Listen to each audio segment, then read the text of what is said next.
My escape. Whenever the queen found me in a sad mood, she thought of different ways and means to entertain me. One day she asked me whether I know how to handle a sail or an oar, and whether a little exercise of rowing might be good for my health. I told her that as a surgeon I could sail and row because I sometimes had to help the sailors in their jobs, but it was not possible in the country because their smallest boat was bigger than our largest ship. Thereupon, the queen assured me that a carpenter could make a boat for me if I gave the design. She also assured me that he could also make something for me to sail in. She called a carpenter. Within 10 days, a nice little boat was prepared for me. It was capable of carrying 8% of my size. It was an excellent piece of work, complete with sails, oars, and other things. When it was ready, she was so overjoyed that she carried it in her lap and ran to show it to the king. The queen also ordered the carpenter to make a wooden trench which was placed on the floor along a wall in an outer room of the palace. The water in it would be refilled every now and then. I used to row my boat in this wooden throw quite often. Sometimes I did this for my own enjoyment, and sometimes for the entertainment of the king, the queen, and the others. I would sometimes put up a sail, and the ladies provided the wind with the fans.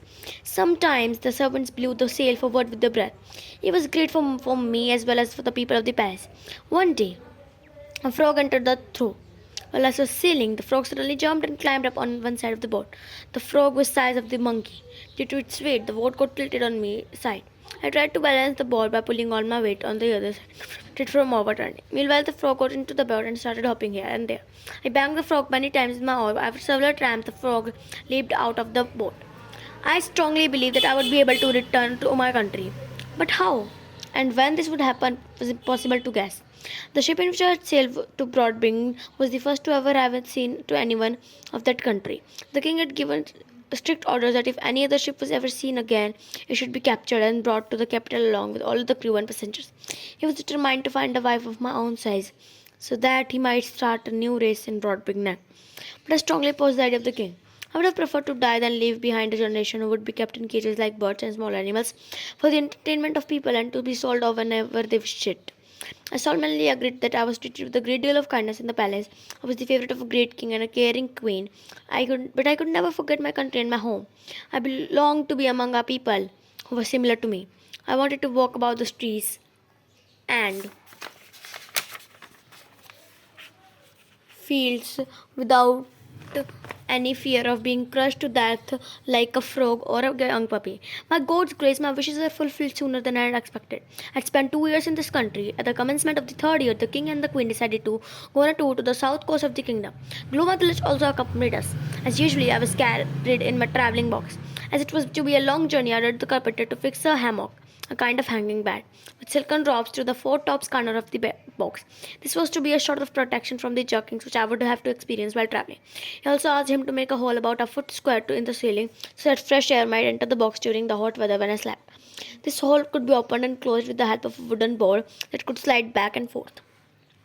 When we had reached the end of our journey, the king decided to stay there for a few days. He had a palace near Flanik, a city where 18 European miles of the sea. Both Glumadil and I were very tired. I had a slight cold, but my little nurse was so exhausted that she could not even move. She rested in her room. I desperately wanted to see the ocean because I thought that it was the only means of escape if ever I was successful in it. I pretended to be a little ill and took permission from Glumadil to go near the sea to take the fresh air. She did not allow me to go alone, so she sent a servant whom I loved to stay with. She gave the permission very reluctantly.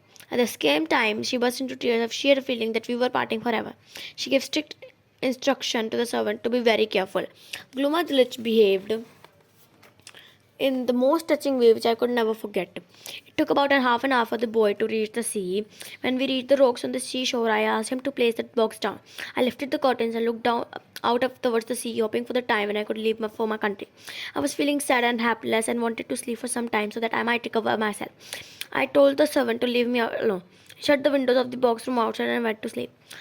The boy probably thought that I was quite safe and must have gone round the coast to hunt for the bird's egg. I knew he loved doing so because I had seen him doing that earlier also from my window. Suddenly I was awakened by a sound, as if someone had pulled very hard the ring which was fixed at the roof of my box. I felt that my box was being raised high in the air and then taken forward at a great speed. I called out loudly many times, but always in. I looked out of the window but could only see the sky and the clouds. The only noise I heard was that of the flapping of wings. probably understood what had happened. An eagle had picked up my box from the ring of the roof. The eagle has a sharp sense of smell, because of which it must have been able to discover that there was some sort of creature in that box. She might have picked me up thinking of dropping me on some rock to pick out my body and eat it. After some time, I found that the noise and flutter of wings had increased and that my box was being tossed up and down. Suddenly, I found myself falling down straight at such a speed that I almost lost my breath. The fall ended with a terrible splash, which sounded louder than the sound of the Niagara Falls.